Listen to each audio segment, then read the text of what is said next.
Hi there, welcome to Joshing Around, a podcast in which I will show one friend of mine who knows nothing about Joshi Pro Wrestling one Joshi match, and we will talk about their thoughts and their feelings, their first impressions and their reactions. Then I will try and explain the history of the match to them and what makes it so special to me personally.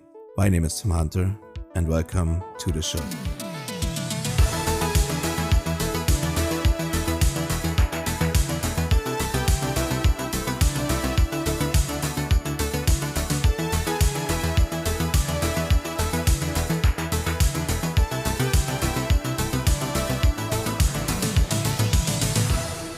Hello and welcome to the 9th episode of Joshing Around. Before we get into today's matches with my guest today, I got some podcast business to talk about a bit maybe because probably a lot of you listeners, all the millions and millions of Joshing Around maniacs around the world probably noticed last week there was no new episode. Like my regular schedule, my bi-weekly schedule was broken last week for the first time. I'm sorry about that. I had a very busy week, and my guest, who was originally scheduled to be my 9th episode, had even more going on in her life, so we had to reschedule all of that. And this won't happen again. I want to thank my friend Snazzy here for jumping in last minute to record the 9th episode with me instead this week. Snazzy is a bit of an exception here because he's actually watching more Joshi than me right now, at least current ones. So, hi Snazzy, how are you doing? Hey, I'm good. How are you doing, Tim? I'm fine. Yeah, very good. Like I said, you're kind of new to Joshi, I think. Yeah. Essentially, you started recently, but you just got into it really deeply, more deeply than I am currently into it. Yeah. So even though I watch a lot, I actually don't have a lot of historical context, so I haven't fully broken the format of your podcast, hopefully. No. It's not that deep. I don't... At some point, I'm gonna have to, regularly get people on who know more about Joshi. I'm gonna probably run out of guests who are completely new to it, but are aware of the show or anything, or want to be on, so that's gonna be the case sooner or later. So I don't mind it, really. So yeah, Snazzy, what... You want to introduce yourself a little bit? Sure. So do you want the short version or the long version? Whatever you prefer. So I guess the short version is, as you said, I watch a lot of current Joshi, pretty much most of the promotions you can think of, but I only started watching in 2024. It's a really weird path how I got here. So I was a childhood WWE fan, pretty much all of us are. I think my earliest memory is Undertaker being buried by Mr. McMahon at 2003 Survivor Series, and I think I remember thinking it was real when he returned from the dead. But then I became a lapsed fan, and then Bryan Danielson at WrestleMania 30 kind of sucked me back in. And I remember when I stopped watching WWE, it was when I hated Sheamus, and he actually cashed in on Roman Reigns. I was like, why do I watch this? It was just terrible. And I fell out of love of wrestling, and I hate myself for it because I missed New Japan Peak, I missed Kenny Omega and Okada, I missed the creation of AEW, and then our good friend Phil brought me back into wrestling in 2021. And then I've been a fan of AEW ever since, and then I got into Joshi because of the board, actually, the Wrestling Observer newsletter, particularly the Stardom thread. I think I checked out an Io Shirai match just to see if I'd like Stardom, and I had a biblical experience watching her trilogy with Mayu Iwatani, and I was like, okay, these two are just gods to me now. So it just sort of spiraled from there. I think Frankie on the board started talking about other promotions, and I was like, wait, there's more of this shit? And then I was like, yeah, now I'm just a full-on sicko. So I wouldn't have it any other way, so I guess thank you, CM Punk, but also fuck you. Yeah, that's kind of funny that he brought you back. Yep. I think we kind of missed our peaks basically on the board. Then when did I leave the board? I think in 2022. So I wasn't on the board at that point because I was sort of newish to AEW and hadn't bought my subscription back yet. So I think I joined the board 2023 again. So yeah. Yeah, I think I was already mostly gone at that point. What drove you off? Just curveball question. yeah, it's a lot. Like, Yeah, okay. in general, like the whole content wasn't for me anymore. Like, Yeah, fair enough. the thing that like ultimately did it was like their coverage of the General Grant lawsuit. Right, yeah. Like the way they were like touching everything WWE with complete like kids gloves, and weren't even like Brian Arrows like refused to even acknowledge that WWE was part of the lawsuit, and that like maybe there might be more wrong with this company than just Vince McMahon, and like all the bad man gun stuff was like, I was just too disgusted by that. But I was already basically out on it by that point, just because like content just wasn't for me anymore. Like I was watching so much wrestling that wasn't covered at all on these shows. The only thing was maybe AEW, but at that point it was already like they were so far in favor of WWE already that the AEW coverage has mostly become just annoying, like nagging. Wasn't for me. That's kind of what did it for me, actually. I think I sent Dave some notes about like a DDT injury. I think so. Takanashi got injured off of like a pile driver in the main event, and he was literally like lying on the mat for like 10 minutes. It was like serious injury. I remember I emailed Dave about it, and then he had just copied and pasted my text into the newsletter with like, they were like, and he also introduced typos. I was like, he just doesn't care about what happened. And that was sort of like what flipped the switch. And I was like, okay, they're just not a company that covers these type of promotions. The AEW, WWE solely focused, and that's just not what I was getting into at that point. Yeah, that's kind of funny to see. Like I used to write like Dave my reports too from like various Joshi promotions I was watching, and you can like really tell how he didn't like completely copy paste my stuff. Yeah, but you could like by the wording you could tell that it's like basically taken completely out of, like it's a mixture mostly of like my reports and like David Hayter's reports. And like they were like him and me and like another person who were regularly writing to him about like Joshi promotions, and you could tell that it was every time it was just an amalgamation of our reports and like no input from himself. And I think you can really tell now when you check like the Stardom section or anything that like there's no like real write-ups anymore. Exactly. So there's just we're not really writing to him anymore. Yeah, there's a real gap for like promotions like this, and it's just rarely covered in Western media. So, Social Suplex shill right here. Yeah. So. For sure. We are both. You're covering a lot of the Joshi promotions on the Social Suplex news. I'm really happy and grateful about that. I'm sure Trish is too. It's like amazing the amount of content you deliver every 2 weeks. And speaking of the newsletter, this episode today is kind of like an accompanying piece, maybe. Yep. So today's episode is gonna be the legendary Jaguar Yokota vs Lioness Asuka match from 1985, and we're also gonna take a look at Jaguar Yokota vs Lioness Asuka from 13 years later in the JD Star promotion, just to make like maybe some comparisons or something. The reason for that is mainly, well, first of all, because you lack some knowledge in historical Joshi, is what you told me. That is correct. So I wanted to fill that up. It's going to be the earliest match I've ever covered on the show. Oh, really? From 1985. Yeah. Cool. Like I only did like the historical ones were in 93 and the Hokuto and Kandori, right? The two Hokuto matches I did, yeah. This is going to be the first one from like this gigantic 80s Joshi period.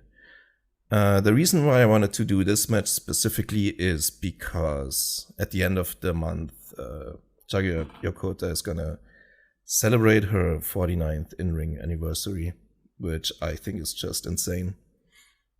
She wrestled in 6 different decades now. That's crazy.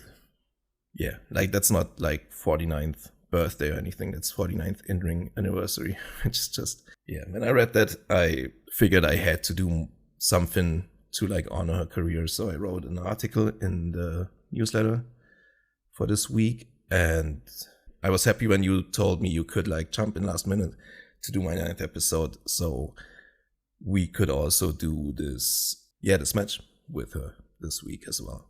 It's really cool because I was doing my Diana watch today, and she was in the main event. Just so she was teaming up with Kyoko anyway. So It was just cool. awesome seeing her like take back bumps, and she was with another wrestler, and the other wrestler forgot to bump for the DDT, and she just dragged her to the ground. So she still got that same like mean look, like at the age of 63. Oh, yeah. It was just really cool to see. Yeah, it's amazing.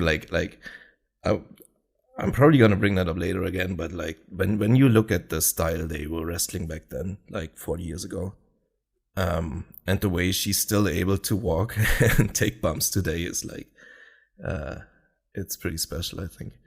First, what I first wanted to ask you: did you ever watch the Netflix show, Queen of Villains?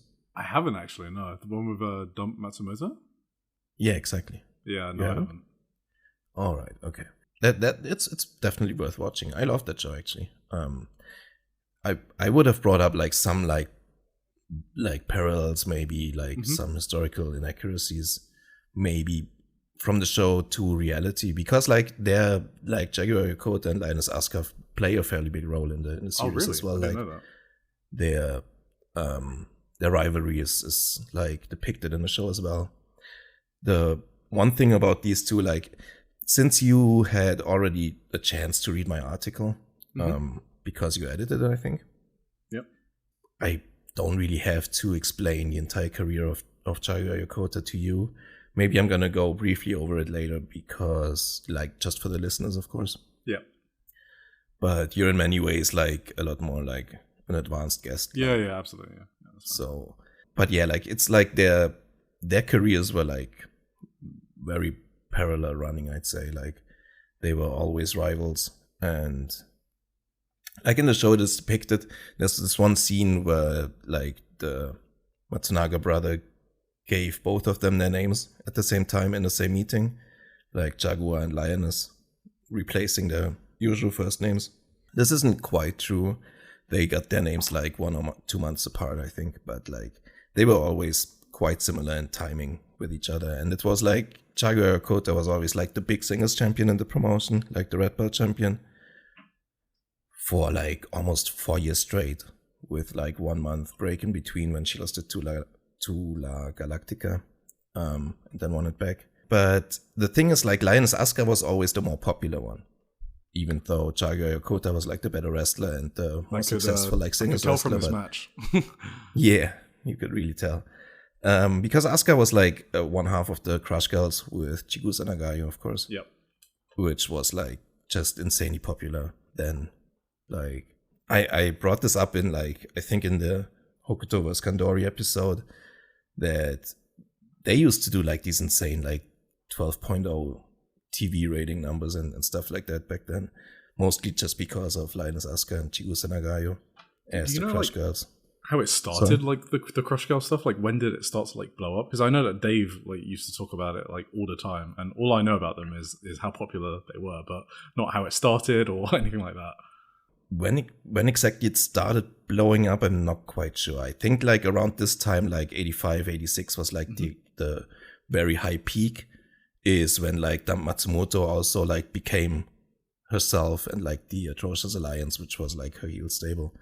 When all that stuff happened, I guess it started like around like 83, 84, I would say, like onto my head. But with these exact historical dates, I'm not like a genius about that. Do we know like what might have caused that explosion? Like, did they just, was it? Well, I assume it wasn't this match because this match was like late 1995, right? Oh, sorry, 85. But was it like a pop culture thing going on? I don't know if like Dave's ever written about it. I haven't read anything about it, so I just don't know what would cause such an explosion to do those TV ratings and 13,000 in the Budokan and stuff like that. Yeah, it was basically like, it was a very like monolithic culture back then. And for some reason, this like really blew up with like teenage girls and like younger women in like just, I mean, they used to record records too. They weren't quite as popular as pop stars as the Beauty Pair was, for example. Like the Beauty Pair was like legit like pop stars in Japan with like selling hundreds of thousands of records. The Crush Girls records didn't sell as many, but they were like blowing up more with their wrestling, I think. And I do believe that it had a lot to do with like just the strong rivalry with like Dump Matsumoto and like the real crazy heat they were able to generate with that. with like Dump's crazy heel style, like just assaulting them with weapons and everything. I think it was a lot more like kayfabe was a lot more protected, obviously. So I think this was like just something completely new for people to see. The kind of heat that Dump was generating with her, like with scissors and all these crazy weapons spots that she did. They were just these very valiant fighting baby faces. Like they were like just excellent at making that connection to the audience, and they weren't like the crazy beauty standard, I don't know, supermodel type wrestlers. They were more like these very, very down to earth. Like every young woman in Japan at the time could like see themselves in them because because their style was like it was very, very fitting for the time, I guess. So I think that's just where their popularity came from. Sorry, Hugo. Yeah, no, I was just going to ask, just based on that, like, what do you think makes a good heel unit? Because I wrote about Z-Brats in Dragon Gate, and obviously we have the Death Riders, House of Torture, Hate, Ozaki Gun, Seth Riders, even though they're a babyface group, OG Bloodline. Like, what is actually a good heel unit? Like, what makes the Matsumoto's one stand out from all of the others that have been done in history? And why can't we have a good heel group nowadays, I guess, is more my question. It's kind of like, I think nowadays, like a lot of it is just, it's very derivative, right? From like one thing. Exactly. I think it basically goes back to the NWO or something. I think what made like Dump's group so good is like that they just really showed no like mercy at all to the baby faces. They were like not like any kind of ironic wink wink love heel group, but they were like really pure heat. They didn't try to get like any cheers. They didn't try to be popular. They tried to get like death threats from the fans, and they tried to like Matsumoto was like legit ambushed regularly, like just on the streets or bars where people saw her.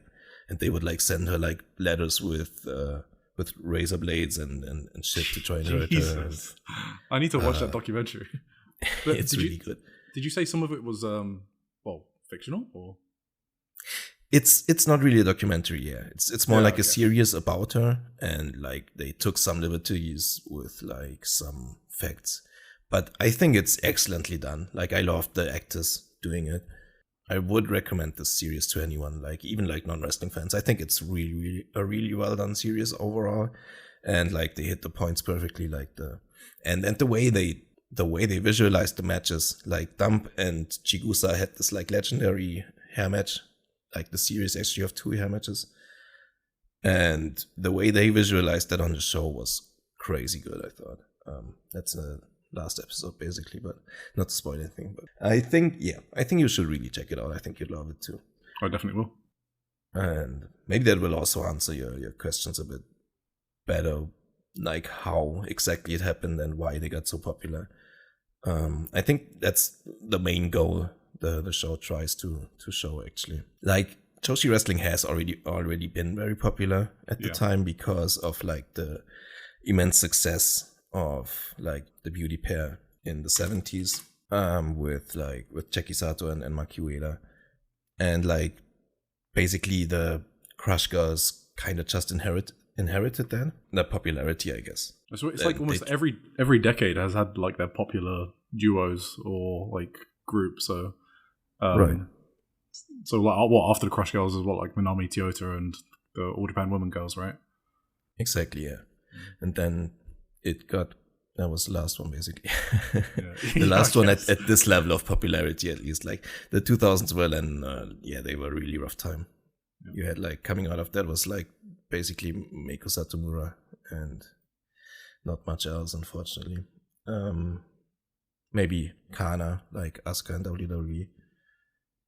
Also, but this attempt at creating like these pop star idol wrestlers has always been like an attempt at popularity from promotions. Like Jaguar Yokota herself would do it with her JD Star promotion in the late 90s, which our second match is gonna be from. That was like one of the main goals of the promotion, was trying to find these crossover stars. they were trying to find them with like actresses and trying to bring actresses into wrestling and that kind of stuff, but it never panned out. Like they were just like vain attempts. What do you think of recreating that? Sorry, like trying to bring in non-wrestlers into wrestling. So obviously you have like WWE's format of that, which is go and find athletes. So like failed sports stars and stuff like that from NFL, or like failed NFL stars or Canadian Football League stars and so on and so forth. But then in Japan, you have a twist on that where you got like actress girls where they literally like find idols and train them from the ground up. And they're not necessarily athletic before they do their training. And they're obviously very successful at that. So what do you think works and why, I guess, between those two? Honestly, like the attempt, the way the WWE does it is one that I dislike greatly, I'd say. Mm-hmm. The thing is, like, I don't want to write anybody off, of course, but I think if you are legit interested to become a wrestler, it's gonna be a lot more successful than if wrestling is like your last chance out because you're like an injured NIL athlete or whatever. And this is basically the last chance you got, and you're just trying to be something in the WWE Performance Center that, and they won't even teach you really wrestling. Like they will teach you their weird convoluted WWE style thing. I think people who really are into wrestling and actively want to become wrestlers will become better wrestlers than those who are just using wrestling as like a chance to become like famous or like as a platform to make something out of themselves. I realized that many of the most legendary wrestlers started like that. Like a lot of them were like just ex-football players who like got into wrestling because some wrestling promoter said, I want to like have you run a couple of people over or whatever. But I think especially, I've never liked these types of wrestlers anyway, but especially nowadays, I'm very much against that. With like actress girls and their approach, I'm not really sure how much that is comparable to like these NIL programs. I'm really not a great expert on like actress girls in general, or like neither am I on this JD Star from Jaguar Yokota. Yeah, it just reminded me because of what you said about JD Star, because I don't know much about JD Star at all. So. It's really hard to really find much out about it. Like there's like really small like blurbs here and there about JD Star. They all say that they try to like create this new like crossover star with like their weird wrestling actress mix. And like the main thing when we talk about the match later, what I was really surprised by was like it was basically a hardcore match, right? The one in JD Star, yes. yeah. Like there didn't seem to be any rules, and like the wrestling didn't seem at all like it was like supposed to be any like idol wrestling group or whatever. Like that didn't make the didn't look like that at all. So I'm not sure what the deal really was with that promotion actually. I tried to read up a lot of it just to write my article on Jaguar Yokota, but it's really hard like in like Western media to find anything out about that. Yeah, fair enough. So, but yeah, in general, I'm like how do you see that? Do you think it's a good approach to like take like ex-athletes or like whatever people from the outside that you think could be good wrestlers and just start training them? It really is like a case-by-case basis, isn't it? Because I think, wasn't it like Natsupoi has this, like she didn't know she was like she wanted to be a singer, right? Right. And then she turned into a wrestler. And I don't know how comparable that is to an athlete having it as their like backup. Like, does that mean like it's an idol's backup if they go into wrestling? I actually don't know. It sounds similar, but maybe the difference is the actual training process, because obviously like the Joshi training process is like brutal, right? So you don't make it through to be a wrestler, if you still don't want it. Whereas maybe the WWE one is like way more lax. So maybe it's the training process that's more important than like their initial, whether they knew about wrestling or wanted to do it or not. Because once you go through the process, you'll know for sure, especially in Joshi. I also do believe that there's a difference in what you did before and what your intentions were. I think that's why she wanted to be an actress, and Saori Anu too. I think they both wanted to be actresses. That's a really good point. Because athletes are competing, right? They're not like really entertaining. Whereas if you're an idol or you want to be a singer or an actress, like one of the reasons you want to do it is because you want to make people smile, or you want to make them laugh, you want to make them happy, and that does have like a strong parallel with wrestling, I think. So yeah, you're probably right. That is probably the biggest difference. And it's not like, it's also like, for example, Tam Nakano is like my favorite wrestler ever, and she she was a dancer before too, right? She was a dance instructor and she was in an idol group. Yep. And that wrestling was basically her last chance too, after everything, or after every one of those things failed. So like, my favorite wrestler is someone who didn't like really, who did this as her last chance as well. So I can't really say that, but I think it's like, like I said, it's a big difference if you're like very artistically involved in artistic business and then become a wrestler, or if you're like just a sports jock who, like, I don't know. I think it makes a big difference in like how you are able to work a wrestling match. Then it's the same with like Sayaka Kurara. I think very much profits from her background as like an art student compared to like all the athletic students, because she really like, she seems to get it way faster and way easier how to make the connection with the fans, right? Yeah. Because she just, if you're more like artistically interested in stuff, I think that just makes you a better emotional storytelling kind of pro wrestler, and those are my preferred pro wrestlers. So. I was thinking about it actually when watching this match, because the crowd, I mean, we'll talk about it, but the crowd is absolutely crazy. It's by far the loudest crowd I've ever heard. And I was just thinking, what makes people connect with wrestlers? And like, I don't know if it was like the physicality they had, or like, you're saying, it's a pop culture thing. But there is something kind of like intangible about how you connect to a crowd, which obviously maybe an athlete may not have that an entertainer does. I think so. Yeah, I think it's very hard for us in today's time to comprehend how like really this crazy popularity came to be in the 80s.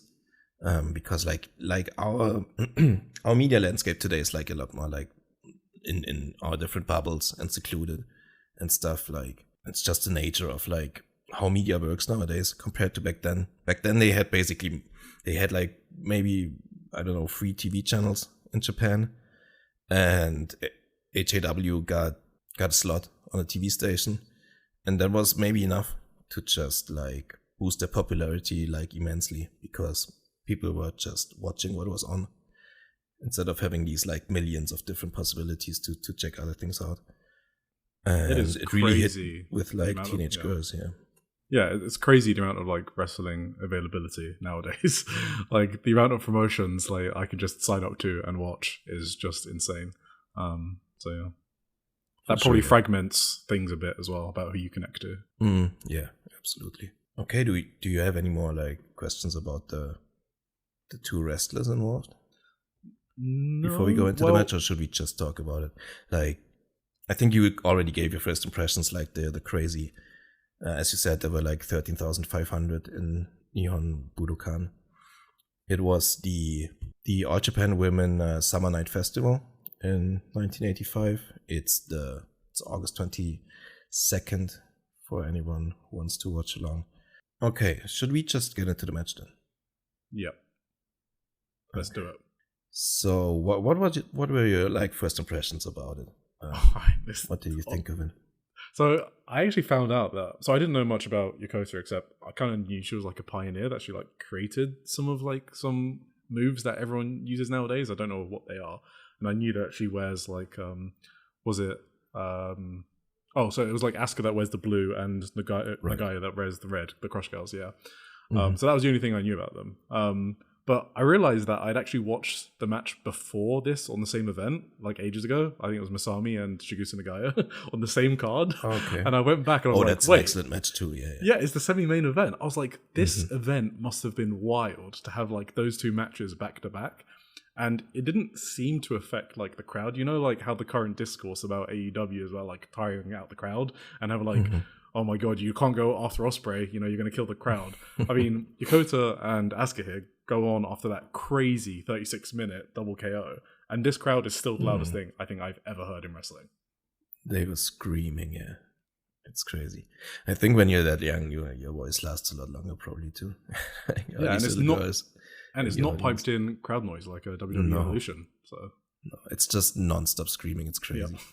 I actually think that Masami Chigusa match you mentioned is the first match from All Japan Women from that era that I ever watched.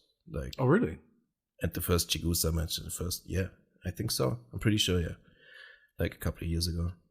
That's also why. And I have a really special appreciation for that as well. Yeah. You could probably figure. Yeah, as you mentioned, like the moves she pulls out sometimes are just like crazy. I think a lot of them aren't even used today because I don't know if you really could. So are you talking about the pile drivers? The pile drivers, exactly. Was just... So it was like 10 minutes of limb work, which I guess we can talk about in a bit, but just after that, I just wasn't expecting her to just do some of the most crazy pile drivers I've ever seen. I think there was a double underhook one, which was insane. Like the crowd actually kind of went silent. So I don't know if they were like worried that the match was over because they popped big, like when she bridged out the pin. And then straight after that, there was a running set out pile driver from Asuka to Yokota. I was like, what are these two doing to each other? This sit-down pile driver is like the craziest fucking move I've ever seen. Like every time I see it, it's just, I don't know how she survived that. I don't know if they didn't really, that's stupid, but it almost seems like they weren't really aware like that their necks could break or something. I think, well, we say this a lot because I think we say it about like Manami Toyota matches, right? Like she literally had no regard for her own health, like the stuff she's doing. It kind of seemed like that here, like because they were so vicious as well. She like just slammed down with her like sit out. There was like no cushion there at all. Yeah, it was crazy.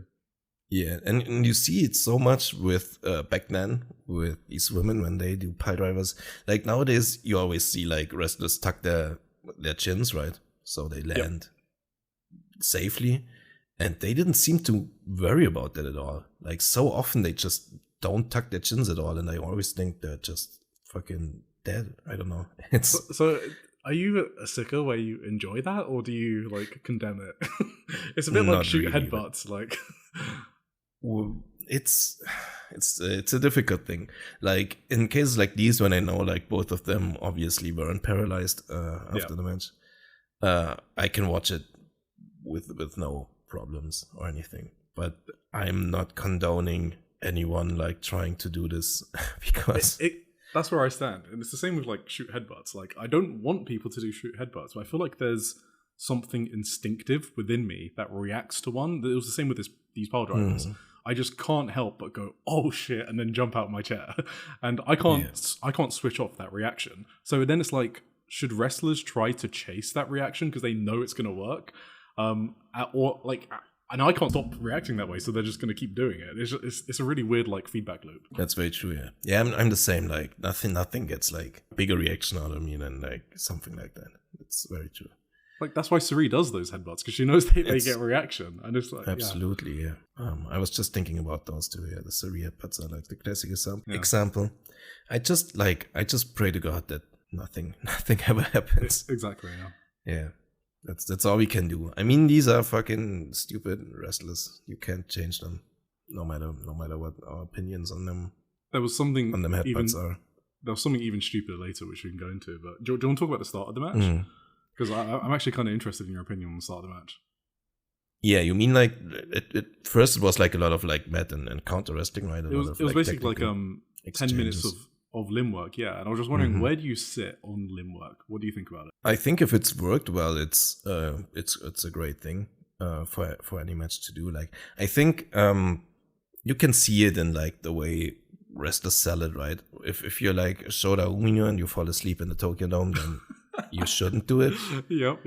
But if you're like screaming and clawing for your life on the mat, then I think it's a very like thrilling thing to watch for me. Like if wrestlers really sell like the agonizing pain and they're trying to get to the ropes and just can't quite get there for like even in this match, it was like this figure four stretch was like, yeah, as you said, like almost 8 of the 10 minutes were like basically sitting in a figure four and reversing it again. And I thought it was a bit long, maybe in this case.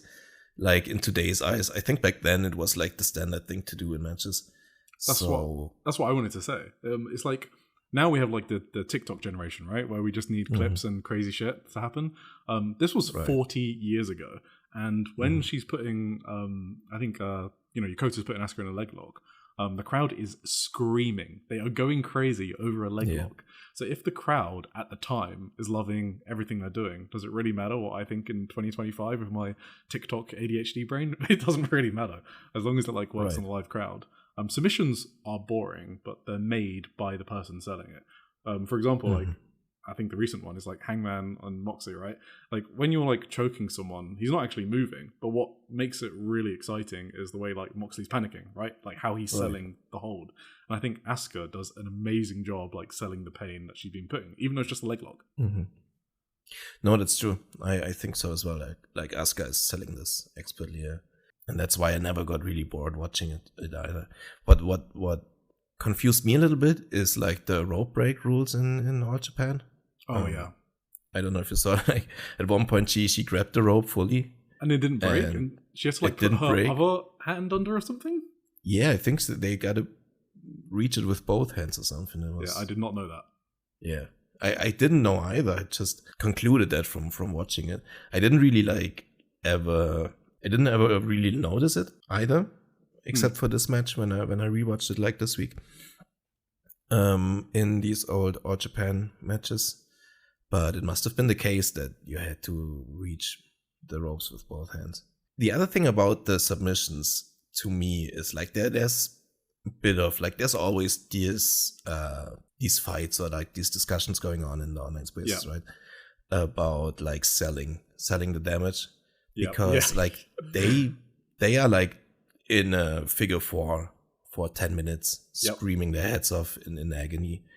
And after that, they start like getting into like a high speed match basically where they just keep dropping each other on the head and doing these crazy topes to the outside and stuff. Yeah, straight after that was the power drivers.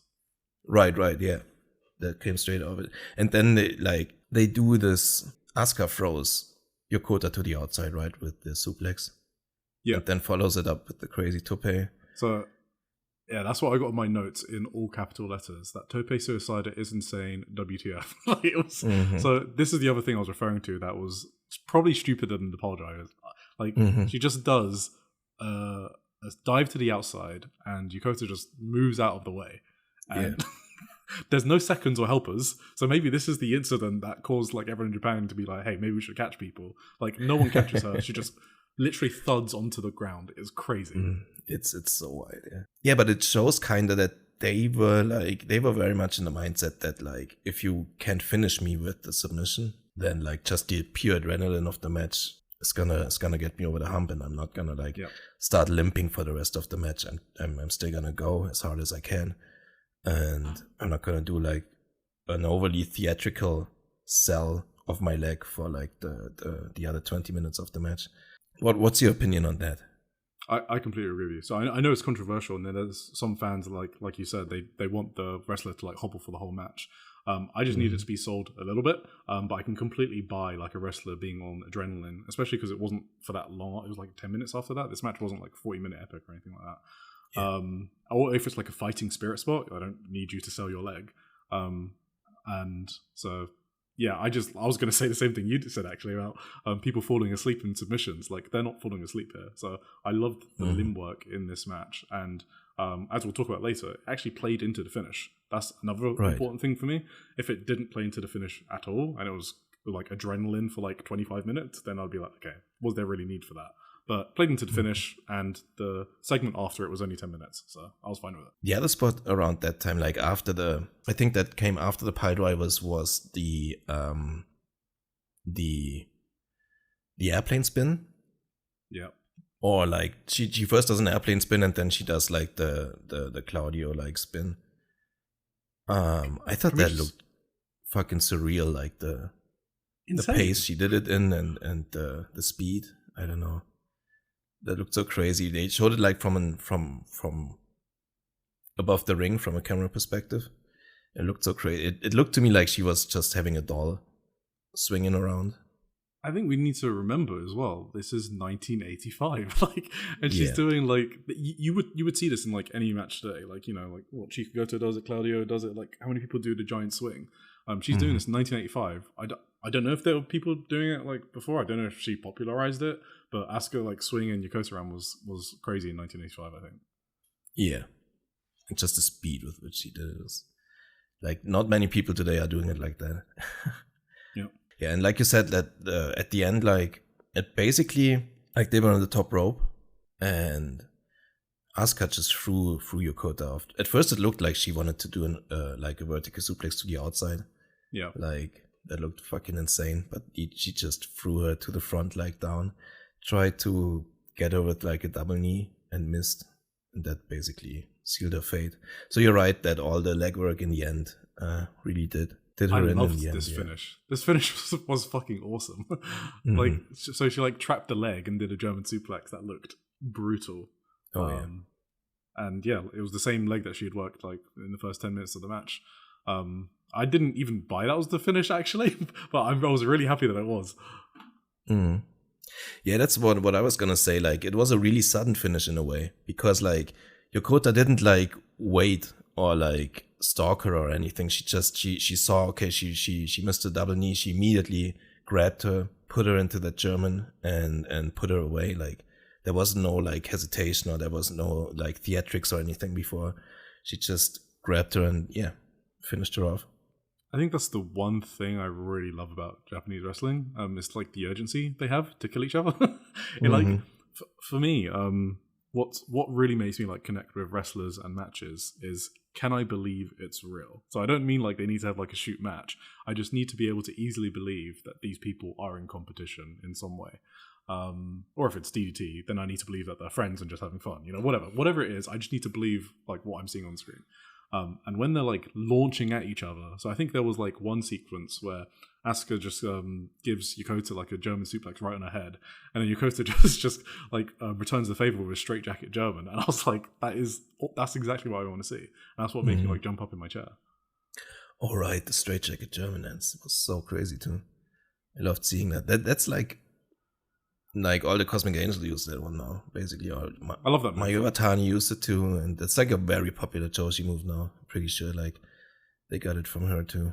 That's why, like it's really easy to forget like these people like were innovating these moves. I think that's the most remarkable thing about this match. That it wouldn't look out of place in 2025, despite it being 40 years ago. Like, these two were ahead of their time, and I feel like some people rate this match with 2025 lenses when this match was like the blueprint for a lot of today's wrestling. Like, it had devastating pile drivers and Germans.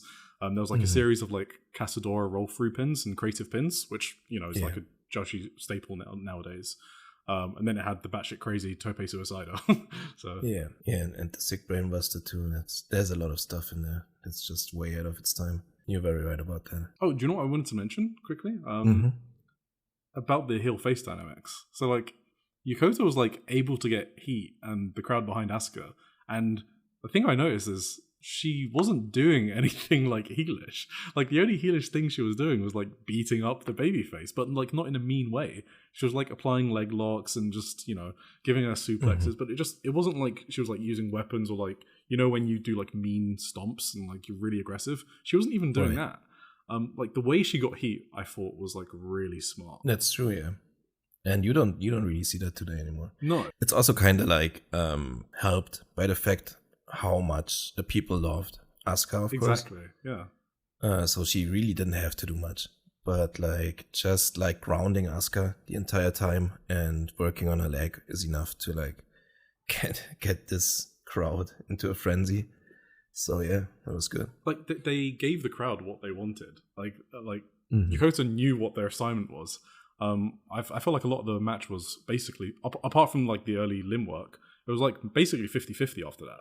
They didn't just beat Asuka down for like 99% of the match and then she suddenly, like, I don't know, has the fighting spirit spot. Like, Asuka was actually giving it to Yokota for a lot of this.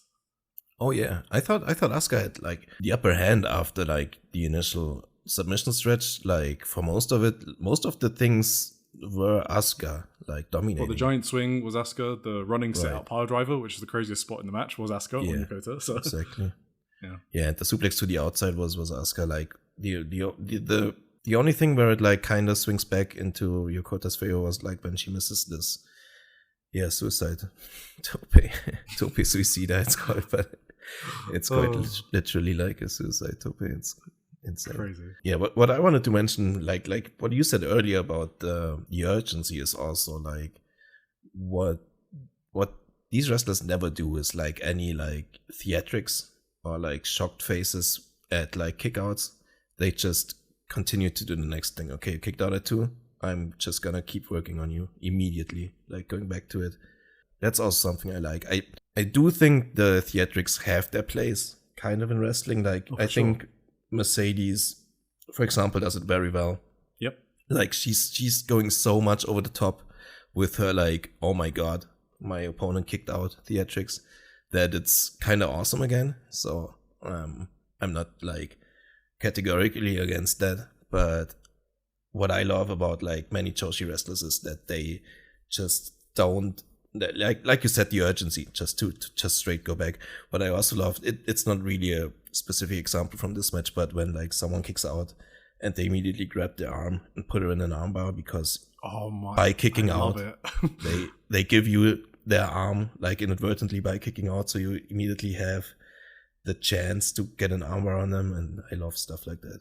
Yeah, I love that spot. Another thing, like speaking of kickouts, that I wanted to talk about is like the way they kick out in this match. I've kind of heard like people give out about that lately. That modern wrestlers start doing that is like these very like slow kickouts that like look more like you're like so close to death and you're just like basically neck bridging out of a pin, or like just very slowly lift your shoulder up from the mat.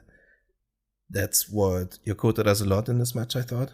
But like I'm totally in favor of that. I love when wrestlers do that, because like it just sells the exhaustion of the match, right? Like why would you like waste so much energy and power to like do a gigantic kick out when you're like close to finished?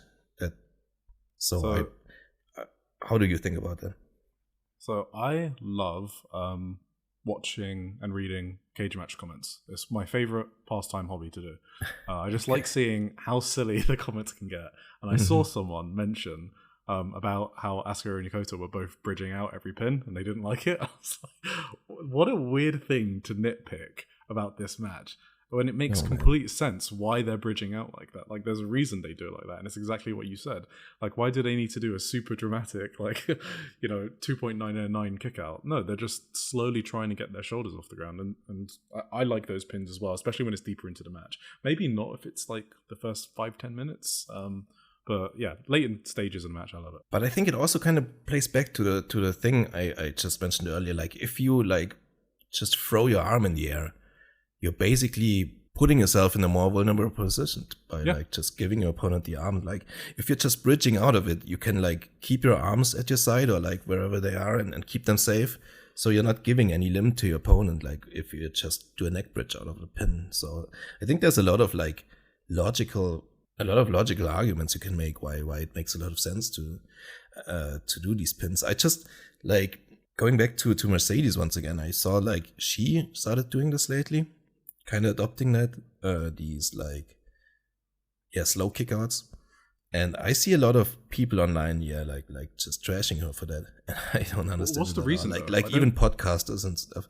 I don't know. They just think it looks lazy or like not powerful or energetic enough, and they've been getting beaten up for half an hour. Of course, they're lazy. Yeah, that makes sense. Maybe they're a bit tired from getting beat up so much, because we're meant to pretend that it's real. Yeah. I think that's something like, I don't want to call him out like that, but we already talked about the Wrestling Observer guys. Like, so I think that's something like Alvarez specifically like hates also. It's like these slow kickouts. I've had this fight with him on the board, like I think 2 or 3 years ago already, like when he first started watching some Stardom. I never got like because they do that there too. Like the more beat up they are, the like more strenuous and like tired the kickouts look. And hang on, Tim. Did you just say Brian Alvarez watched Stardom? Yeah, he used to have a phase where he like used to review it somewhat with like Filthy on the Filthy Tom Lawler show. Okay, that is They crazy. really liked it too for a while. Why did they stop? I don't know. Oh. I think like Shuri is like Tom Lawlor's favorite wrestler. Oh. And she had like the long red belt reign. So that was They were like the excited time about, like, when Otami and stuff, yeah. Yeah, that was like the time when they reviewed it a lot. And once Shuri lost her belt, I think Tom kind of lost interest. And Brian, whenever he can do something less, he will do something less. So I think they just kind of agreed to drop it and do like SmackDown instead or whatever. That is a crazy statement you just made, yeah. Decided to do SmackDown instead of Stardom. Yeah, that's kind of how it goes there. Yeah. Now, but another thing that reminded me of Iris in this match was like the suplex to the outside. That was like the initial thing why Brian gave out about Athena so much back then. I don't know if you were watching back then or if that's something you know about then. So there was this match between Athena and some Jodie Thread, I think she's called. She was like an enhancement talent in AEW at the time. And like Athena kind of destroyed her, and she also did like the suplex to the outside like Lioness Asuka does in this match to Jaguar Yokota. And there was like a mini controversy about that. Like driven forward. I think Brian had a lot to do with it because he was riding on that point every chance he got.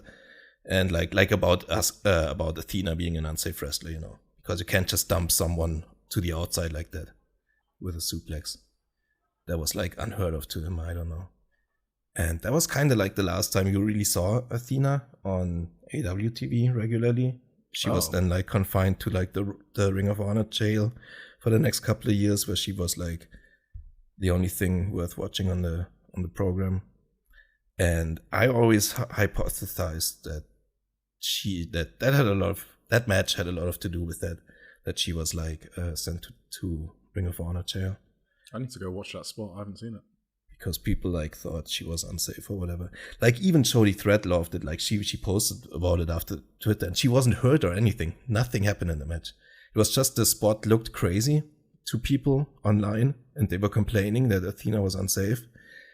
And these wrestlers did it 40 years earlier, just like that, and nobody like gave a shit about it. So it's ridiculous. I mean, that's just my theory. Maybe something else happened with Athena. It coincided with this match for sure, in my opinion. Yeah. Did you have anything else special about the match? I love German suplexes.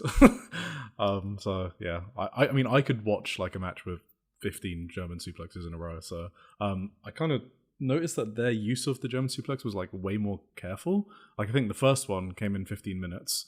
And there were only like 3 total in the entire match. So like every single German suplex had a huge impact. And I love that because I think that move probably needs to be protected a bit more because you're like landing literally like on the top of your neck and it looks brutal.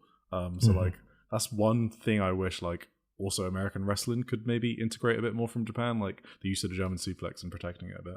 Oh, for sure. That's a good point actually. It's kind of a spare move nowadays. That's true.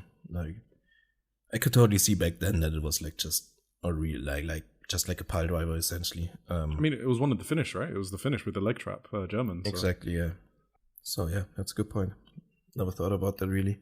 Oh, there was one more thing. I know at one point in the fight, I noticed Yokota, she pulled off a rear view here. So I don't know if she's responsible for butt-focused offense. So, but I did notice that. So she's the one to blame. Oh, really? Oh, I don't know. It was the first time I've seen it. It was 1985. No, I kind of totally missed that. Yeah. Didn't see that. I gotta rewatch that. Gotta watch out for that the next time I watch the match. That's I mean, it could be her lower back, but it definitely looked like a rear view. One thing I wanted to touch on real quick also was like how much I loved the facial expressions, like especially Yokota did. Like especially when she was on offense, she had like such a mean mug on her face. Like I don't know. It really popped me a couple of times, like just how but that's what I was aggressive like and mean she looked. Yeah, that's what I was trying to say with like her heel work. Like I don't think it was like super obvious. I think it was like mostly done through like her facial expressions. And I thought that was like really awesome. Like how she got the crowd behind Asuka so much.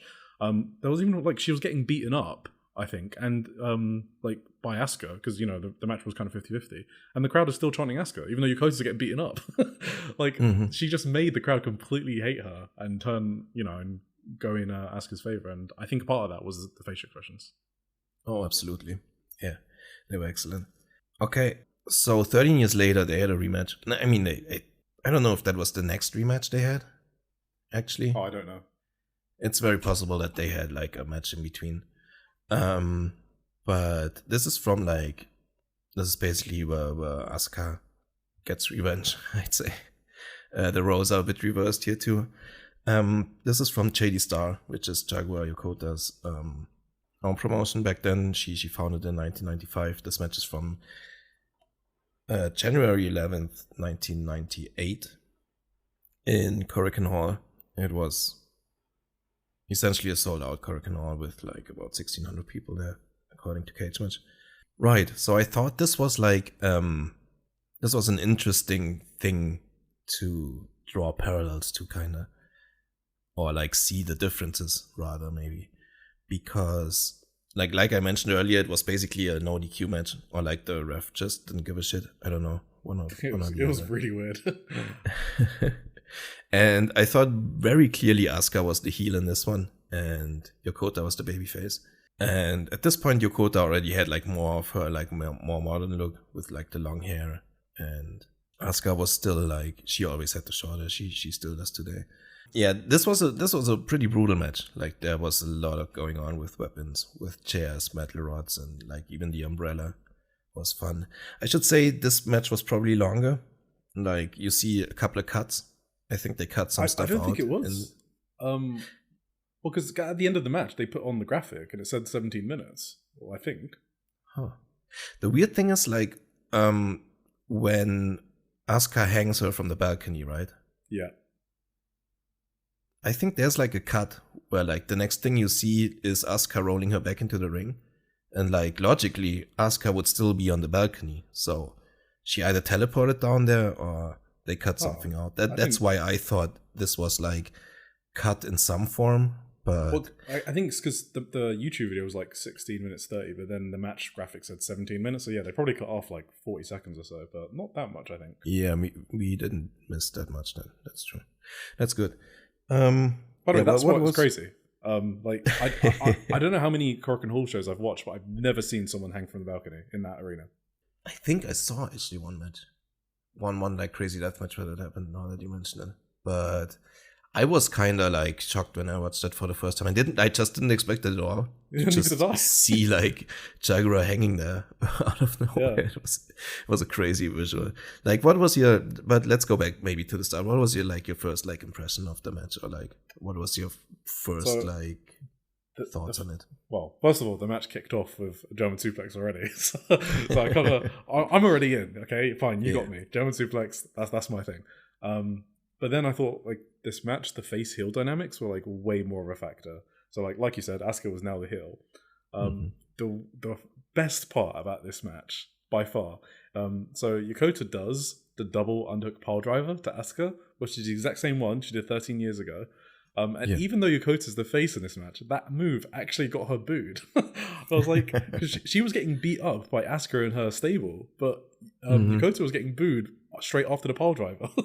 Was that on the apron, the one? Yeah, it was the one on the apron. And the crowd turned on Yokota just because of that one move. They get behind her after that, but it was just, I've never seen a crowd turn because of a move before. Like, so it's a brutal looking thing. I think actually my favorite spot of the match was when they did also a pile driver through the table. Yep. And there was like this second on the outside from the face side who was just looking at like Asuka put Jaguar through the table, right? And there was like this rookie or whatever on the outside who was just completely like horrified about the move, and she just looked at Asuka and screamed like, "Asuka, what the fuck?" Basically, was like, because Asuka like of course didn't show remorse or anything, and Jaguar was basically dead at that point, and it looked deadly. Like that was another one of those pile drivers where it didn't look at all like she tucked her chin or anything, and it went through a table to the outside from the apron, which is like just insanity. And like just the look on the second's face was maybe my favorite part of the match overall. Like I love seconds. They're Yeah. they're so fun to watch at a certain point. yeah, that was amazing. Yeah, but like in general, it's a lot more of a modern match, I'd say. Like Well, you have all the heel work was, right? yeah, you have like the classic at this point, like the standard heel work with all the weapons, with all the Yeah. like heel stablemates running in all the time and like all that chicanery. There was also a lot less back and forth in this match. Like I think Yokota's like main offense was just the apron pile driver, which got her booed. So I think that was like the only thing really. Yeah, Asuka basically completely destroyed her. Yeah, that's Yeah, it was true. almost like a squash match. A really good one, but yeah. Yeah. Oh, Yokota's selling was like a lot better, right?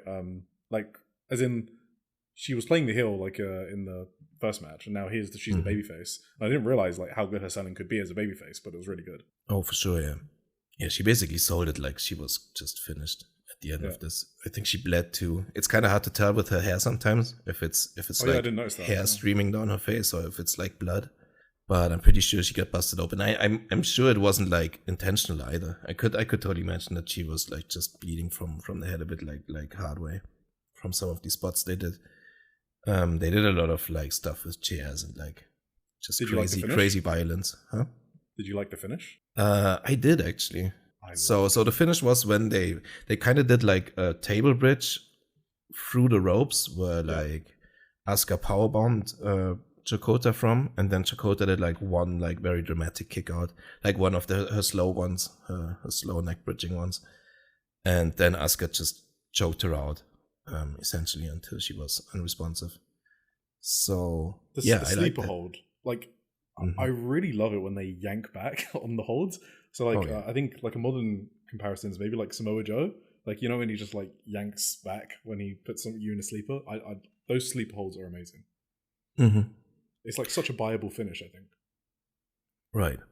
Yeah, that's true. I think the sleeper hold is making a comeback too, and it's if you do it right, it has such a good effect. I think like in this case, it was done in a way where like basically it was just the last thing to finish Jaguar off because she was essentially dead at that point anyway.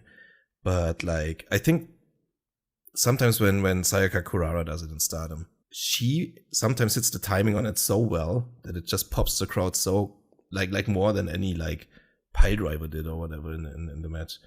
Like just a sleeper hold, like when you time it right and you lock it in like real tight, it can have like a very dramatic effect for the match, and it's like such a basic move, but it's cool. I love it. Agreed. One other thing, I guess, about the match was, we spoke about the length, and I think it's like 17 minutes. So I feel like it achieved everything it needed to.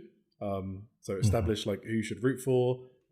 It established like why Yokota lost, which is the heel like interference. I'm kind of scarred because today I watched Marigold spoilers. If you watch Marigold. I watched a 56-minute like double KO, and I'm just like, does a match need to be that long? Like, what do you think about match lengths? Like, what's a good length? And I guess my answer is I guess it depends on the story, but I felt this one was perfect in the second match. Yeah, it's. I can get behind both. I didn't see the Marigold match. I don't know if I will. What was it? Was it a long 56 minutes or? Yeah, it was a good 20-minute match stretched out to be 56 minutes. And then they just do a double KO at 56 minutes. So then it's just a draw anyway. Well, why not just do 60-minute time limit draw at that point? If you're going to do a double KO, why not just do it at 20 minutes? Anyway, I'm not here to talk about Marigold, but I'm just interested about like match lengths and like what the right one is, because I thought the 18 minutes was perfect. And that's normally on the shorter side for main events at Korakuen Hall, right? Oh, for sure, yeah. But like I like a good sprint for sure. But I'm not like anti long matches completely. I think what you just said about Marigold is intriguing, like kind of diverting the expectations. Like you neither do the 60-minute draw, but you also don't do like a last minute finish like Ospreay and MJF did or something. Exactly. But you do a draw actually. I think that's kind of funny to me. It's like a more realistic thing because it might just happen, right? Why not? Yeah, true. So I'm not totally against hearing that actually. Like I think like long matches can be good for sure. Like some of my favorite matches are long matches, of course.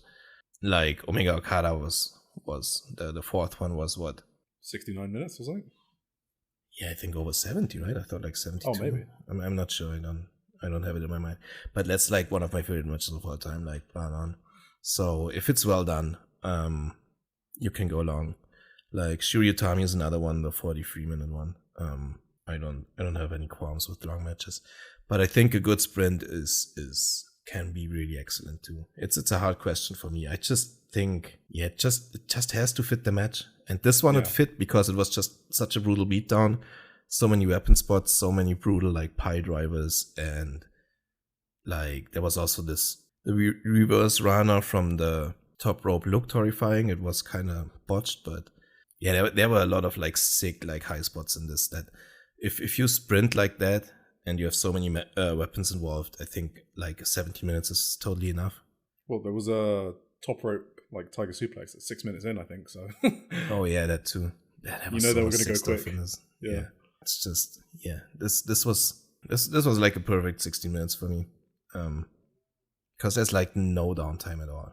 It's like just and so many crazy weapons and interference, and like also the part like they teased a lot of stuff that they didn't go through, but it looked like terrifying. Like I think she teased powerbombing her from the stage at Hurricane Hall at one point, which she got out of.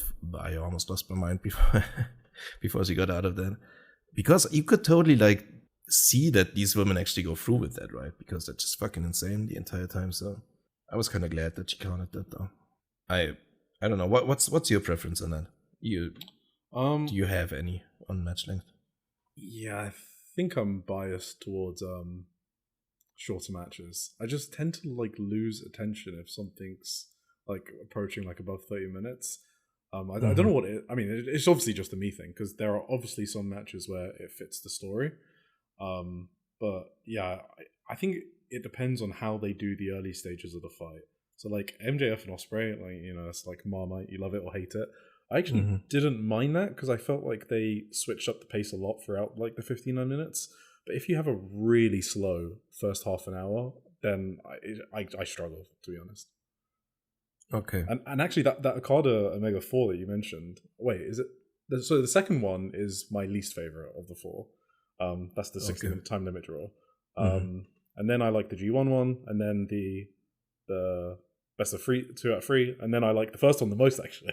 It's 39 minutes. I just thought it was the perfect length, and they could not have wrestled that match literally any better if they tried. It was literally like the perfect wrestling match. So yeah, it's just a personal preference though. No, that's true. I think that's a very common preference. I prefer the fourth one, just personally, because just where I was at. Because like when I watched the first one, I wasn't really like that. Basically got me into New Japan in the first place, but I wasn't really like familiar with everything yet. But the way they built like the story to the fourth one, I got so invested by that time. Like that makes sense. When I watched the first one, I was less invested in everything. So by the time the fourth one came around, I was so invested in Omega winning, and like I remember exactly where I was when I watched it and how I watched it, and my reaction to it was like that was something that's very rare for a wrestling match for me to get that reaction out of me. It was like if my like football team won the Champions League or something. It was like the equivalent feeling for me when that final bell rang on the fourth one. So that match achieving that is like that makes it an all-timer to me. So it's almost like a storyline arcs actually matter, and they actually make a match better. Like you wouldn't think it, because people just want like isolated 20-minute bangers, but story is, for me, is one of the most important reasons why I like a match. So like Tam and Saya wasn't like a masterpiece, but like you have everything building up to it. Same with like Hangman Mox, right? You got like 2 years of a redemption story that makes the match better. And I find it so weird how people watch matches in isolation without the context of like what got those wrestlers there and why you care about them winning or losing. That's true, yeah. And you said earlier that you like missed all that time in New Japan, did you like go back and watch it chronologically, or did you like go through it in one run, or how did you even experience? Yeah, so I just watched them chronologically, and I had no context for them, which is why the fourth one it probably isn't my favorite. Because I don't have the context, I just gravitate towards the purest wrestling match because and that was the first one for me. If I was watching live, I absolutely could believe that the fourth one would be my favorite. And I don't know how people don't piece those things together. I just don't know how to experience the media like that, I guess. I actually don't know. I don't think it's wrong. I don't think either way is right or wrong. I literally can't do that. I can't separate it. No. I think, like, particularly in the second one, the story beats kind of hurt it too, because like the spot where Cody runs out with the towel and everything, that was like, kind of brought it down for me. I thought it was still an excellent match, the 1 hour draw, but like some of those story beats with especially the one with Cody was a bit too silly for me. Yeah, but it's weird because it's also the reason I'm not that high on Syuri and Utami, which is like what probably got Stardom exploded, like because Dave loved it and gave 5.5 stars, so that's what exploded like the popularity of that promotion. I was just kind of like, okay, this is like obviously really good, but I didn't see it as like, oh, this is the best match in like women's wrestling history, I guess. Right, essentially it was that at the time. I don't know if I would put it on that pedestal either, but like I think Dave just started his journey of his Daveflation star rating at that point, maybe. Yeah. I don't think it was better than like some of the best Akira Hokuto matches or something. If you compare it, like especially like compared to their time where they happened. Like I would maybe even put like this Lioness Asuka and Jaguar Yokota match above it, like just for it being in 1985. That you don't see that stuff at that time frame from other promotions. And Dave also gave this one 5 stars, like the 85 one. So, and that was a very rare thing back then. Like he gave like maybe 1 5-star rating per year, if at all. So it is like one of the best matches in that era for sure of any wrestling. Yeah, I think going back to the match length thing, I think my favorite longest match of all time is probably maybe after Kenny Omega, and but we have to like always make exclusions for them. But I think it's probably like Bryan Danielson and MJF. I don't know why that match. Like I just really loved it at the time. Okay. Right, yeah, you're not an MJF fan, are you? No, I do like this match though. I think this match, like by a lot of like, let's say other MJF haters, this match gets really like unfairly like bogged down. I think this was really an excellent match, like for a long match. And I also actually agree with you on the Ospreay MJF match. I'm not like on the hater side on that either.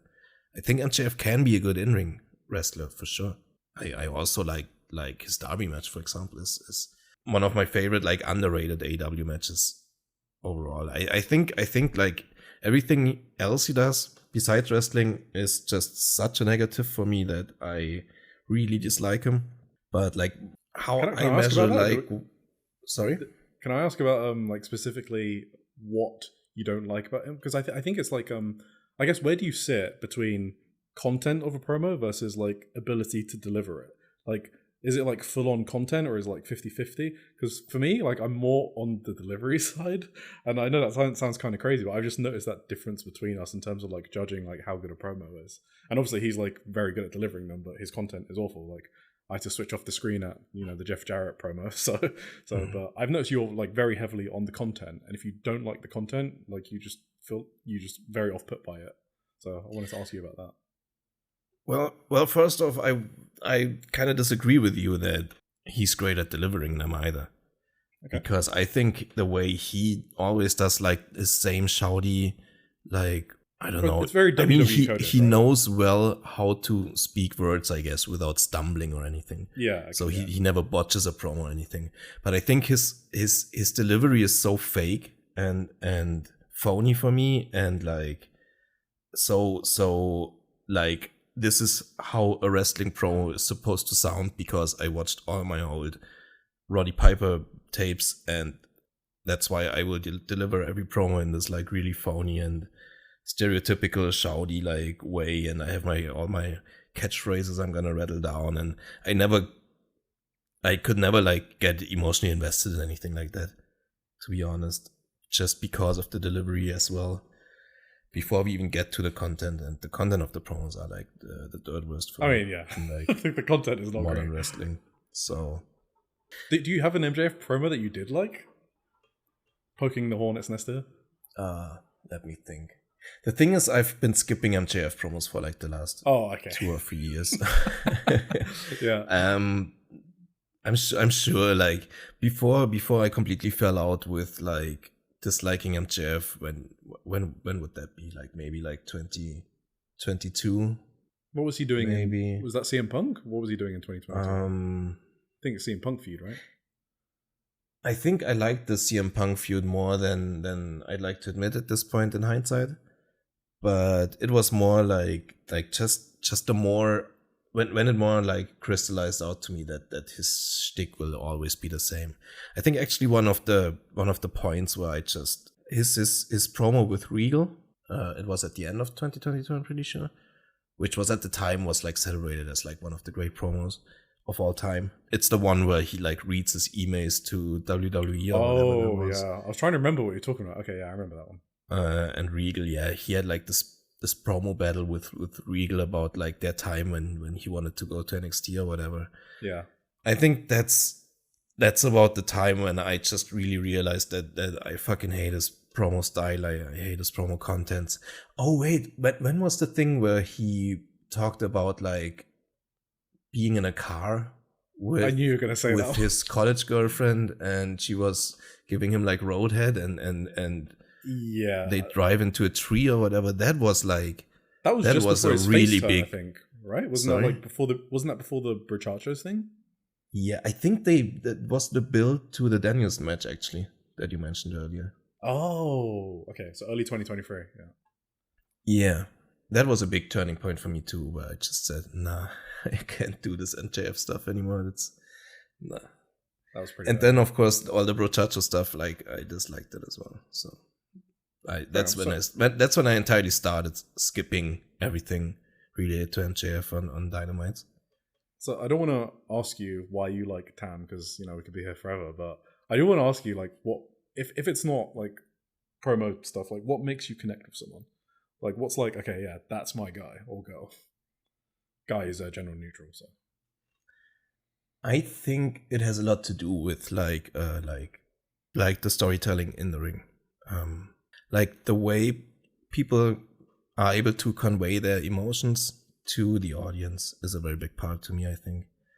And the way Tom did it always is like extra special to me, or like was extra special. Like when I first started watching Stardom, like that immediately stuck out to me, like her physical charisma in the ring and the way she managed to like display her emotions during a match. That is what really like roped me in, and what made her my favorite wrestler in the end, I think. Like that is like a one of a kind talent she had for me. I don't know if I can really fully explain it, what exactly it is about her style of like storytelling or selling, or even not selling, even when she's like dominating or like beating up her opponent. Like she has this specific kind of physical charisma to me, and this specific way of telling an emotional story in the ring that just like blows me away. And like the most important thing about like any medium I consume, I guess, is to be like emotionally moved, I guess. Absolutely, like whether it's music or movies or whatever. So that's the same in wrestling for me. And if a wrestling match can like move me emotionally, that's what makes it more special to me than anything else in wrestling. And she manages to do that like on a consistent basis, basically. So you mentioned like in-ring storytelling, and I think that's my favorite Japanese like wrestling trope. It's like when after like a title defense, the challenger just comes out and is like, "Hey, I'm the next challenger." There's no like intricate like storyline to declare yourself a challenger. Maybe you win some matches before, but mainly you just come out after the champion's title defense. And the way they build up the next title challenge is just a bunch of preview tag matches. So they'll just go on tour and then they'll just face each other in 6-mans or tag teams or 8-mans. And like, it's just all of the storytelling is done in the ring, mostly. Like, that's sure there's maybe some post-match promos, but it's mostly done in the ring in the weeks leading up in preview tags, and then on the day of the title match inside the title match itself. And that's one of the favorite things I love about Japanese wrestling.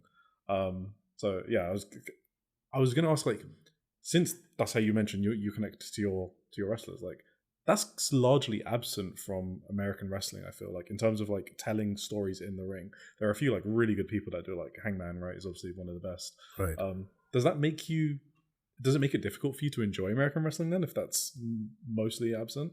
I think for me that's like the non-plus ultra in wrestling, is basically if they can do that in the ring.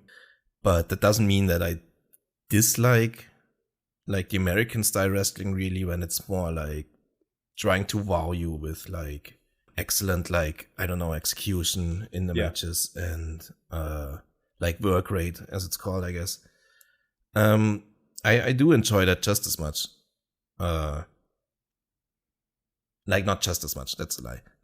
That's the wrong way to phrase it.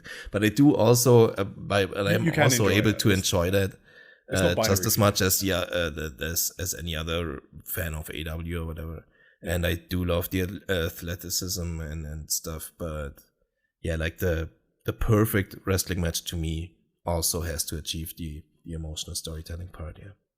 So it doesn't make it difficult. I think the thing that makes it more difficult than like watching Japanese wrestling is like more the production stuff for American wrestling, like the TV stuff, the camera cuts, how everything looks, the overproduction with the LEDs and everything. That's more making me watch it less and less nowadays than anything about the style of wrestling, really, because I do really enjoy like these top workers of the world meeting in the AEW every week. Like, no doubt that's the great pro wrestling.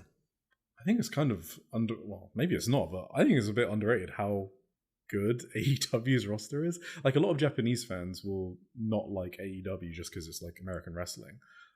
Like, for me, like, when I'm looking at my favorite matches, I feel like almost half of them are AEW, and I'm a like huge Japanese wrestling fan.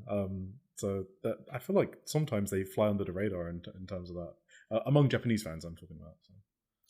It's true. I think there goes a lot of other factors into that too, like AEW poaching New Japan is what they all think. Yeah, okay. Yeah, and also like I think it's also the thing that I said, like, a lot of people who enjoy like the Puro style just are unable to really enjoy any American TV wrestling just due to the production, due to the announcers, due to everything around it, all the pomp and circumstance, and also all the tropes they have with like I mean, it's silly at this point to say interference is like an American TV trope when like every Japanese roster has their interference stable.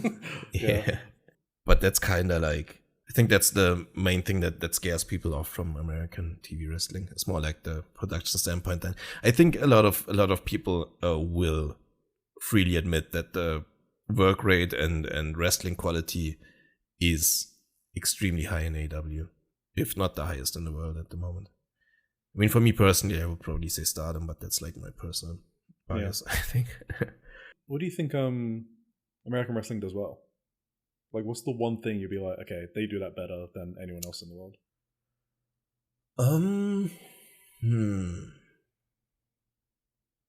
You know, I feel like I've talked with Welke on the weekend. Spoiler, he's gonna be like my next guest after you. He already spoiled it, but yeah. And we had this topic as well. Like, what he said about Japanese wrestling is what he likes is that it's non-episodic storytelling, basically. When you watch a Japanese show, it's like beginning to end. And he doesn't like it when you have to watch every week to get the full picture, I guess.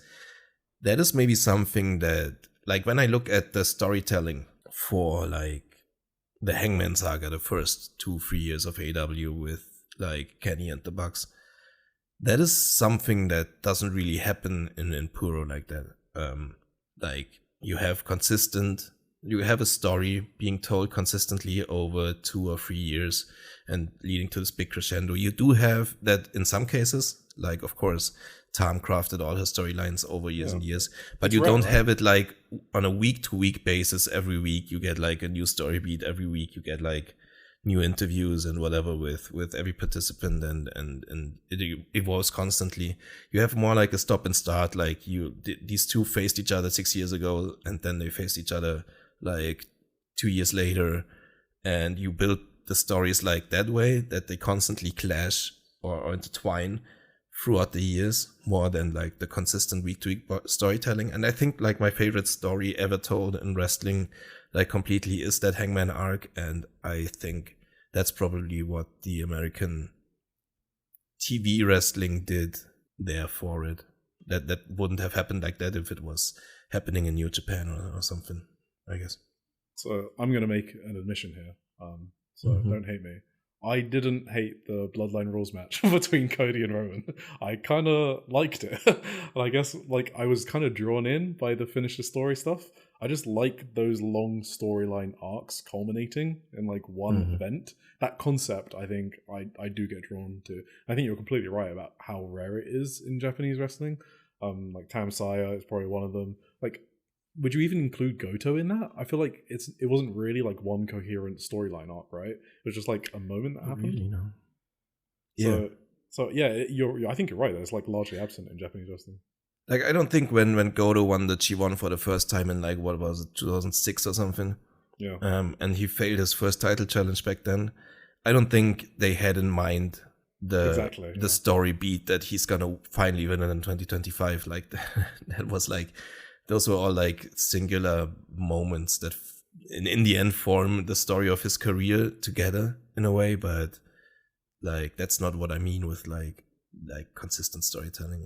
Yeah, and the other example is Swerve and Hangman, right? Like that's just like a coherent storyline, like told through episodic television, and I'm really into it, and I love that. So that's the next one, That's the next, I think I prefer the first Hangman story even more because I was like really, really could myself put into him. Like back then, like my mental was very similar to what he displayed on screen. So I think that's my just for that, it's my favorite wrestling storyline of all time. Yeah, I don't mind, or I would like never begrudge anyone for liking any WWE match or something like that. That's I'm not that silly. I was saying it tongue in cheek. I know. I never watched that match, like, and I don't think I ever will watch that match. So I can. I mean, it's not very good. Like nothing happens for 25 minutes, and then you get these crazy entrances, and it just. I don't know. Like sometimes you just can't help react and be like, "Oh shit!" Like Roman's finally gonna lose. It was like 2 years, and you can't like help like fight that feeling. It's like a good feeling for like someone you haven't enjoyed watching for so long actually like get what they deserve. It's just like very visceral. I think it's very human. I think to connect. Yeah, to that makes sense. Yeah, for sure. I was actually thinking about your question earlier if I ever liked an MJF promo. Yeah, did you figure one out? Not a really specific one, but I do think like when he had his like at the very start of AW, I don't know if you were even watching wrestling at the time, like from what you told me earlier, but he had this program with Cody, which I think. Oh no, I missed that one. I quite enjoyed like the work MJF did, especially in that program. Like at this point, Cody and MJF are two wrestlers I couldn't dislike more. Just their fakeness and phoniness is for both of them is like off the charts for me when I have to watch either of them. But back then, I actually quite enjoyed their program against each other. Like the final match or like the deciding match in the feud wasn't great at all. But the story leading up to it was actually quite good, and I think MJF got a couple of really good promos in there. Like I think he wasn't that like robotic yet, maybe, or that like on his usual shit that he pulls every single promo now. He was maybe a bit more experimental and stuff. So you haven't liked an MJF promo in 4 years, huh? I think longer than that. Oh yeah, but what was it 2020 or 2019 was that. Oh. That was at the very start. Like I think Cody first had the feud with Jericho, where like he made the stupid stip with like, if he can't win the title from Jericho, he's never gonna challenge for it again. And the next thing was straight up MJF. So that was at the very start of AW. And I think like for the first couple of years, I didn't really hate MJF like I do nowadays. It was really like these couple of turning points. It was the Riddle promo. It was that fucking Roadhead promo. It was like that really turned me against him completely. So I could really enjoy MJF television before like 2022, I'd say, like just like anything else on Dynamite. Yeah, go on. I did also dislike his like shooty shoot promo with the that he cut on Tony Khan right after the Wardlow thing. I think they called him a fucking mark. Man. Yeah, I really didn't really enjoy that one either. I was mentioning earlier, like what I really like what I connect to is like, can you make me believe it's real? As soon as you can do that, then I'm on board. And I feel like MJF. So again, not talking about his content. Like when he goes out and does his promos, like I don't get the phoniness part. Like I get, okay, this guy's an actual dickhead. like I would actually like believe like he's an arsehole. Like if someone told me that MJF was a super nice guy in real life, I'd be like, really? And just making me believe that is what makes him slightly bearable to me. Because that's all I need. I have like a very low bar for being entertained, I guess. But in terms of like I said, the Jeff Jarrett promo was one of the worst things I've ever seen. So. Okay, yeah. And I don't begrudge it in anyone. Anyone can enjoy whatever. Okay, enjoy is a strong word. I said bear. Yeah, no.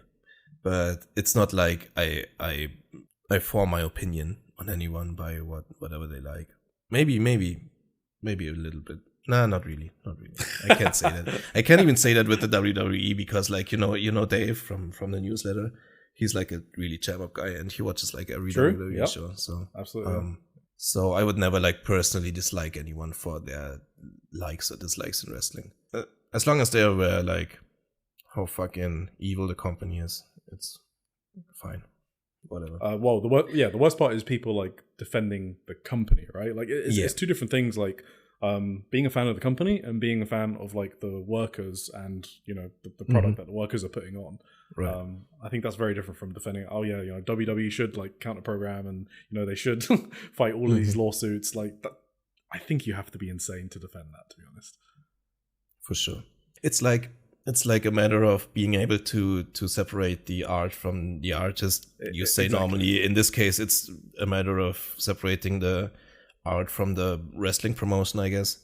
Yeah. And some people can do that. I often can't do that. I kind of do that sometimes with Japanese promotions. I won't lie about that, but I also kind of like to just like close my eyes and close my ears and just look away from some of that stuff going on there, because I want to enjoy the wrestling that much more than I do for like the WWE product or whatever. So I don't have to try for that one because the product. I think the product is unwatchable. So. The product is literally unwatchable, so yeah, it's not. You're not missing much. Right. So I thought we had a really, really nice discussion here. Like I love it when these episodes start like just branching out into random topics. That's my favorite actually. So awesome. Did you have anything more? Like we completely went away from the JD Star match from 1998. I guess we touched on every important bit about it. Like I have not much more on my notes. I just thought it was kind of insane. It looked like a very modern style. Again, I think it was already ahead of that time too. I mean, maybe like you saw some stuff like that in ECW or something. I didn't actually watch any ECW. No, I missed all of that as well. I'm not really I'm not really an expert in that either. Like not at all. But yeah, like just crazy match as well. A lot different than the one 30 minutes before. I didn't really have any other notes. I really like the finish was great. I loved the sleeper hold. And yeah, I think the only thing that stood out to me was the face heel dynamics was probably the most interesting part about that, and how they did like big spot after big spot after big spot, which was like very modern epic main event style, I guess, compared to the first match, which was like 10 minutes limb work and then I'm just gonna pile drive the shit out of you, which was awesome. But yeah. Yeah. So I guess from that I can tell that Like from the entire episode, I guess I can tell that you like the first one better, probably. Yes, I thought the first one was amazing for like its place in time as well in 1985. Like I identified things that I see in today's matches. Like these two were completely ahead of their time, and the crowd. I'm someone that will instantly like a match if the crowd is really hot. Like even if the match is like dog shit itself, if a crowd is really hot, I'll be like, oh, okay, this is kind of fun. I'm sort of like that side of things, and I don't know why. I just like really like it when other people are enjoying stuff as well, I guess. So the fact that the crowd are really into it really got me into it as well. All right, awesome. Glad you enjoyed it. Glad you had such a great time with it. If you got nothing else, I think we are pretty much at the end of the episode. Aww. For me, at least. We can't go another 2 hours? Gotta get to work tomorrow, man. Sorry. Yeah, true. I have a lot to watch as well. Oh, yeah. You gotta watch one of your, 300 promotions. Yeah, DDT, Pure J, and yeah. I don't know how you do it, man, but good for you. It's an obsession, so that's how I do it. Right. Glad this worked out so great. Thank you again for jumping in so quickly. Thank you for having me. I appreciate it. Episode out this week. Yeah, no problem, man. Anytime again. At some point, I will probably do reruns with people, so I'd love to have you on again. We could do some modern Stardom. That would be fun, because I haven't watched 2022 Stardom even, so that might be fun to revisit. Right. You still haven't watched all those great matches. Yeah. I gotta find a way to get back to be able to watch Tam Nakano matches, and I'm gonna show you all those classics. Yes, so. We can do watch throughs together. All the Tam stuff. You can tell me the Tam lore. Yeah, I should do that. Sleepovers. We should do that. You should do that for sure. Cool. I still haven't watched any Tam since one day, Tim. Since April 27th. Yeah, one day I'm gonna be able to go back. I did watch actually. It's actually not true. I watched part of a match earlier in the week for YK's episode with Tam in it. So that was the first time in 3 months. And how did it feel? It was kind of like, I'm not sure if I can go back in when I saw it. It was like a very pivotal moment in her career too. It was like the match when she got kicked out of Wado Tai back then. That was way before your time. Gauntlet? You probably... Sorry? Is that a gauntlet match? Yeah, it was a 5v5. I think I've seen that one. Yeah, she was the last to get eliminated. Yeah, that was right around the time when Stardom formed all the factions. Really, when that whole picture was made. Before that, there was like Wado Tai and Queen's Quest essentially only, and then like the Stardom army formed with Mayu Iwatani at the top. And I guess to find out more about all of that, you should tune in 2 weeks when I have my episode 10 with YK. I absolutely will. We talk a lot about that. That's gonna be my longest episode so far. Oh, cool. Look forward to it. And it's a fun one. It's a bit a different one than usual. But to find out more about that, I guess you gotta keep looking out on your podcast apps until episode 10 drops. Okay, cool. Follow, and subscribe. Absolutely. I don't know if that's a thing with podcasts, but that's what the kids say. So for sure. All right, thanks a lot, Tim. Cool, Eric. Thank you so much. Oh, Snazzy. Thank you so much for doing this with me. It was a lot of fun. It was awesome that we got such a great conversation out of it. Can't wait to meet you in it's only a month from now, right? Basically. No, I'm looking forward weeks. To it. Yeah. Gonna be a lot of fun. And cool. Bye, I guess. Bye.